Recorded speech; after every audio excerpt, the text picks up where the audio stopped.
Continuando con nuestro módulo, nos toca ahora revisar cuáles son las características de la evaluación de acuerdo al modelo educativo que señala nuestra universidad. Para empezar, es importante plantearnos unas preguntas iniciales. La primera es, ¿qué entendemos por evaluar? Como docente, ¿para qué utilizo la evaluación? Y la última es, ¿qué características hacen que una evaluación sea justa? Estas preguntas nos ayudan a tener una idea un poco más clara acerca de lo que es la evaluación. Es importante que nosotros analicemos y reflexionemos hacia dónde dirigimos nuestras acciones que se orientan a evaluar. Recordemos que evaluar tiene que ver con el grado de medición o el grado de el valor que nosotros le damos al desempeño de los estudiantes. Estamos enfocándonos en este momento en lo que son las competencias y en la formación, obviamente integral. Entonces, en ese sentido, es importante que nosotros veamos cuáles son esas características que nos pueden ayudar a orientar mejor nuestra evaluación. Entre las características podemos señalar unas cuatro. Aquí vamos a ir punto por punto analizando cada una de ellas. La evaluación es transparente cuando existe un conocimiento de los docentes y los estudiantes con relación a los criterios, instrumentos y procedimientos de evaluación que se van a emplear durante el curso. También en ese sentido es muy importante acordar y establecer el periodo en el cual se va a evaluar, dado que es importante que los estudiantes y profesores se preparen para esta actividad. Y otro elemento muy importante es el hecho de que es transparente porque se basa en información cualitativa o cuantitativa que se obtiene a través de estrategias e instrumentos de evaluación. Es decir, que no solamente vamos a otorgar una calificación como tal, sino que debemos emplear instrumentos que nos ayuden a orientar y medir mejor el desempeño de los estudiantes. Aquí hay un ejemplo, ¿no? de lo que se suele recomendar a los profesores, que al inicio hay que establecer claramente cuáles son esos criterios de evaluación y en ese sentido presentar a los estudiantes las estrategias. Para ello es importante que nosotros utilicemos nuestra planeación en donde especifiquemos de manera puntual cuáles son estas estrategias, los criterios a evaluar y cuál es la ponderación. Aquí tenemos un ejemplo de la evaluación del desempeño de proceso. Como pueden observar, son tres grandes. En este caso, la evaluación de producto, que hace referencia a dos aspectos relevantes. En cuanto a la evaluación holística como la segunda característica, bueno, se define holística porque, como su nombre lo dice, holístico viene de algo total, trata de integrar las competencias genéricas, las disciplinares y las específicas. Es decir, que no solamente debemos enfocarnos a orientar, a evaluar, perdón, nuestras competencias específicas de asignatura, sino que realmente las competencias traten de integrarse en este aspecto. Y dentro de otros elementos también que podemos hablar de la holística es que utiliza la contrastación de información que proviene de otras fuentes para encontrar discrepancias, concordancias y verificar el cumplimiento de competencias. En este caso, cuando quizá hablamos de una evaluación con varios agentes donde participan y nosotros podemos contrastar lo que yo como profesor consideré con lo que otras personas, ya sean sus estudiantes mismos o en algún momento otros expertos que también pueden participar en la evaluación. Es flexible cuando existe un diálogo y un consenso entre el profesor y el estudiante.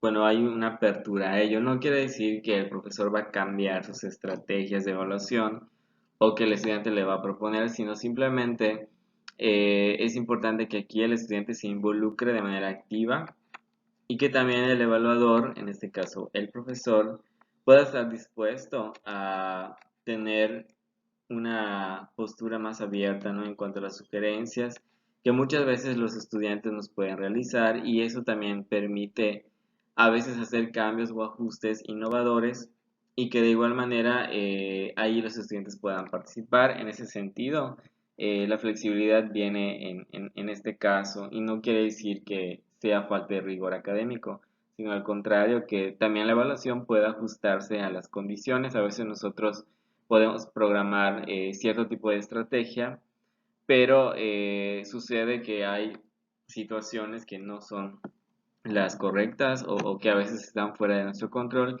y es ahí donde entraría esta característica que es permanente, que bueno, se refiere a que la evaluación no debe verse como el último paso del proceso, sino que se deben establecer actividades con cierta periodicidad para que también los estudiantes puedan ver y puedan tener una idea de cómo va su progreso, cómo va su desarrollo, y de esta manera el profesor puede también realizar un mayor avance o seguimiento de cada uno de los estudiantes. De esta manera, si nosotros vemos como algo cíclico, podemos ver que al final pues va a ser ahora sí como que mucho más sencillo, ¿no? El estar asentando calificaciones o puntuaciones si lo hacemos de una manera permanente.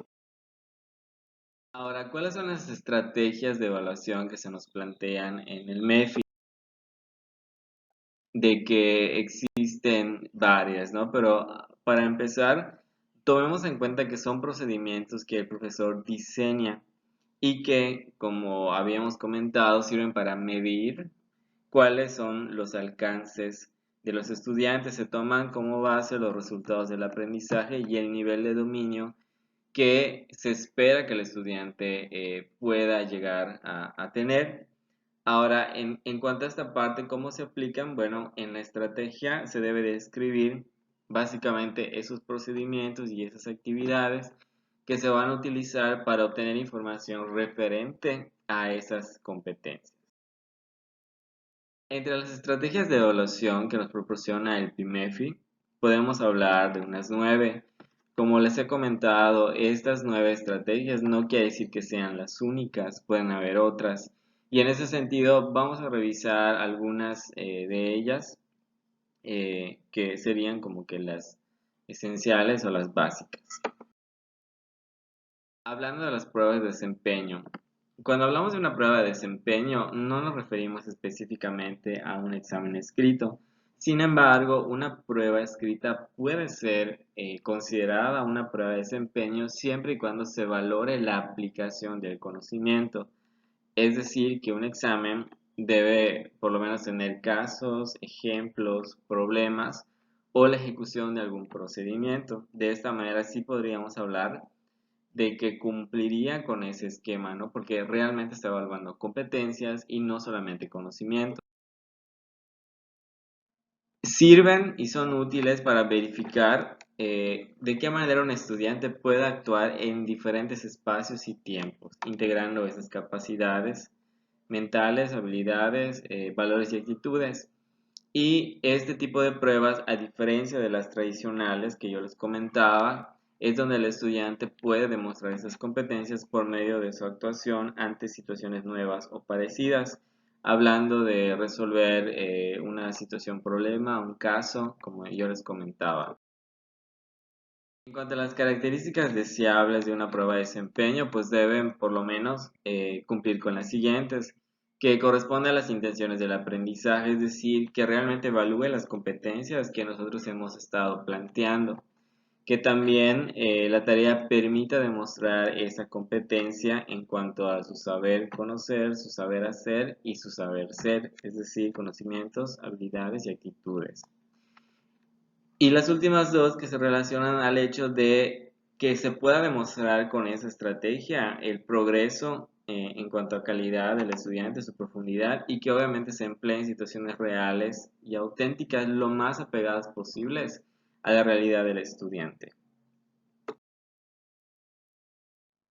Entre otros ejemplos de pruebas de desempeño podemos hablar de pruebas que son un poco más prácticas, en donde muchas veces no tiene que haber una respuesta por escrito o una argumentación, por así decirlo, sino que aquí el estudiante elabora algún artefacto o crea algún producto, ¿no? En este caso, como podemos ver los ejemplos, no puede ser a través de experimentos, a través de formulación de respuestas contextualizadas, entre otros ejemplos. Y aquí podemos observar en este diagrama que es importante eh, que todo tipo de prueba de desempeño de este sentido pueda cumplir con estos elementos, que se conozca la información del procedimiento, en este caso, por ejemplo, al momento de realizar, no lo sé, vamos a llamarlo así, una práctica en el laboratorio, que nombren los pasos, que digan las reglas, que expliquen el procedimiento incluso a otras personas. Al momento de ejecutar el procedimiento, es importante que se haga una observación de esa ejecución, de los productos que resulten de la misma y plantear tareas de aplicación flexible para ir mejorando. Y en cuanto a la valoración de la propia ejecución, aquí también pues es importante que el estudiante pueda observarse y pueda también observar el producto que finalmente realiza. Podemos hablar de varios ejemplos en asignaturas. Por ejemplo, en educación se habla de la microenseñanza cuando se hace una clase modelo. En el caso de psicología, cuando tenemos la cuestión de las técnicas de entrevista. Y así podemos mencionar varios aspectos, ¿no? Hablando particularmente de enfermería, pues podemos hablar de las prácticas de laboratorio. Aquí tenemos un ejemplo de cómo los profesores incluyen las pruebas. Tenemos aquí en esta planeación de teoría de lenguajes de programación, dice la estrategia pruebas de desempeño escritas y aparece también en qué unidades se van a aplicar. Y en los criterios de evaluación dice, bueno, cuáles son los aspectos importantes, como las soluciones correctas, complejas bien argumentadas, errores mínimos de redacción, respuestas elegibles, etcétera. Obviamente esto va a depender de lo que usted quiera incluir. El segundo punto tiene que ver con el portafolio de evidencias. El portafolio de evidencias es una colección selectiva y sistematizada de los trabajos que realiza el estudiante y que en este caso reflejan los progresos de él en el desarrollo de la competencia. Pueden presentarse de manera impresa o de forma digital. Hablando de portafolios de evidencias, generalmente lo que incluye, ¿no?, es la búsqueda bibliográfica o investigación documental. Puede incluir representaciones gráficas de materiales que aporten información adicional, ensayos, informes o reportes de alguna actividad, evaluaciones también de otras producciones intelectuales. Eso obviamente va a depender de lo que el maestro considere. Y en cuanto a los pasos para su construcción, pues primero tenemos que establecer el propósito y los criterios de evaluación. Es importante también seleccionar, bueno, el contenido básico que va a tener este portafolio, en este caso, cuáles serían algunas tareas, y también un contenido adicional a incluirse, es decir, que el estudiante pueda incluir productos adicionales. Hablando del paso número 3, hay que especificar los recursos para su producción y presentación. En este caso, hablar de si va a ser en digital, si va a ser impreso, de qué manera va a ser presentado, ¿no? Se deben señalar las líneas de metacognición, es decir, la parte reflexiva, porque no solamente es integrar una colección de tareas, sino que el estudiante tiene que reflexionar acerca de sus logros, ya sea por unidad, por actividad, etcétera. El punto número 5 importante es construir un instrumento para valorar la calidad de esas evidencias, que más adelante usted puede ver cuáles son los diferentes tipos de instrumentos. Y por último, determinar las formas y las personas que tendrían acceso al portafolio. En este caso, quizá no solamente que el profesor lo pueda evaluar, sino tal vez otra persona. Eso obviamente va a depender del alcance y de las características que el maestro quiera comentar.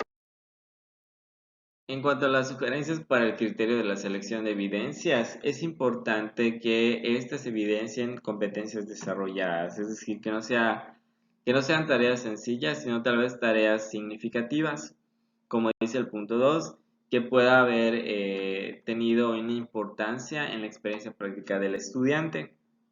Otro criterio importante es que evidencien un pensamiento crítico, complejo Y el punto 4 es importante que pueda evidenciar tanto el trabajo individual como el grupal. Es decir, que no solamente sean tareas en equipo, sino que también existan dentro de esa colección de actividades tareas que también sean de forma personal.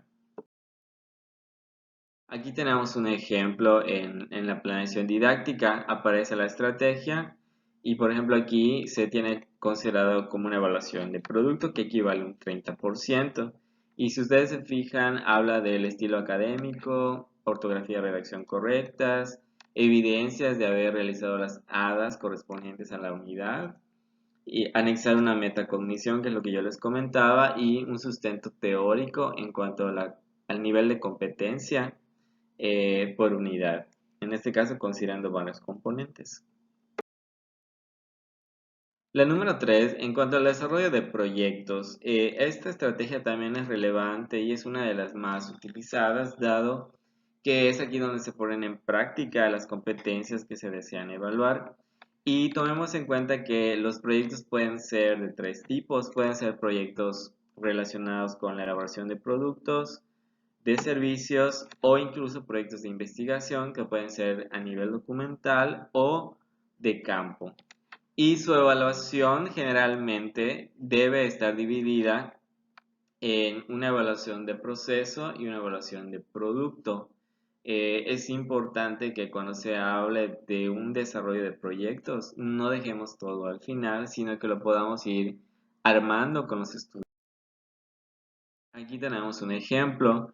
Si ustedes se fijan, dice proyecto final en cuanto a estrategia de evaluación y aparece como una evaluación de producto. En la parte de producto, este proyecto, si ustedes se fijan, vale 40 puntos.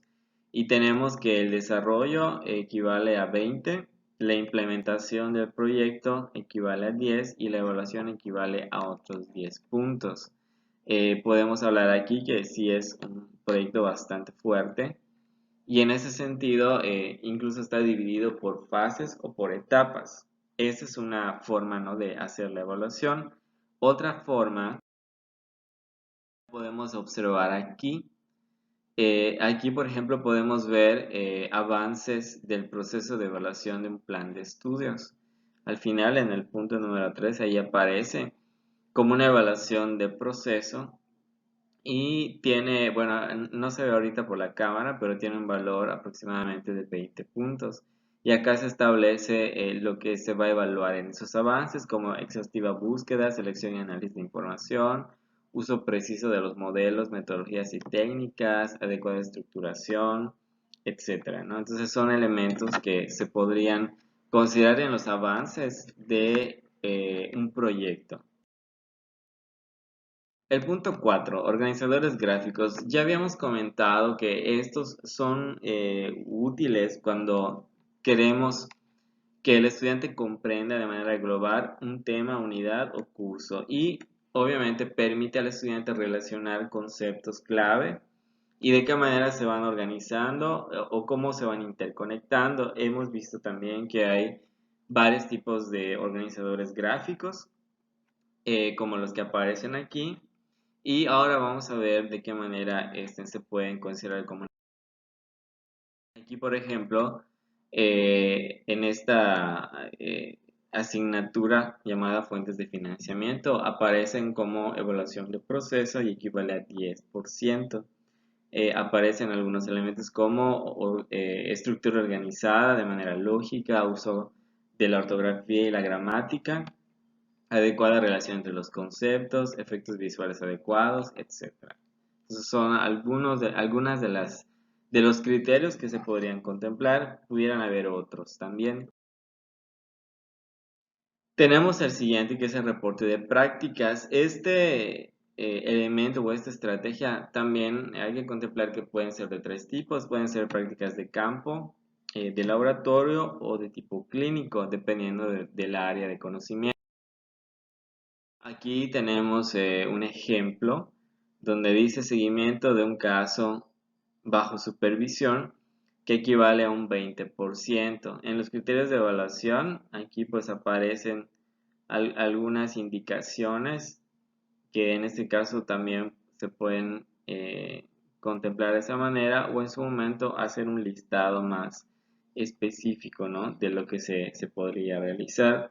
Por ejemplo, aquí se habla de un trabajo de campo en dos momentos, que es la observación en el aula y en las entrevistas.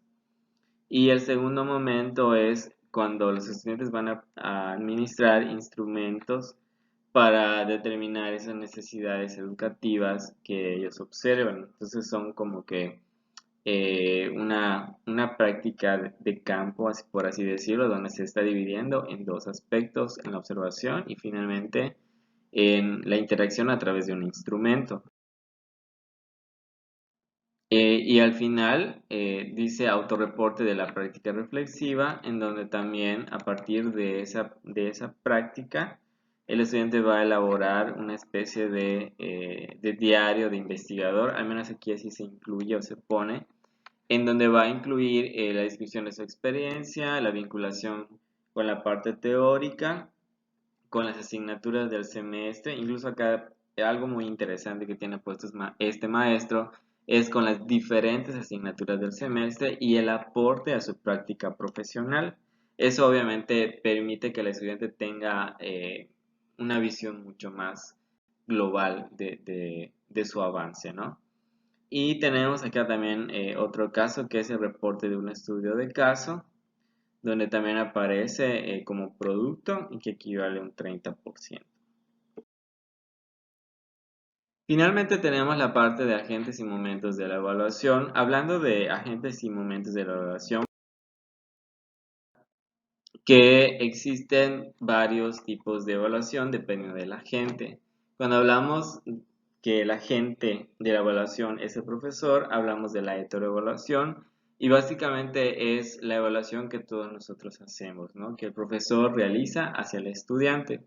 Cuando hablamos ahora desde el punto de vista del estudiante, podemos ver que hay dos tipos de evaluación, la autoevaluación, que es obviamente, como su nombre lo dice, el ejercicio en donde el mismo estudiante determina o asigna una calificación a través de una reflexión, y lo que es la coevaluación, que en este caso es donde interactúan entre estudiantes y hacen un ejercicio para evaluarse mutuamente.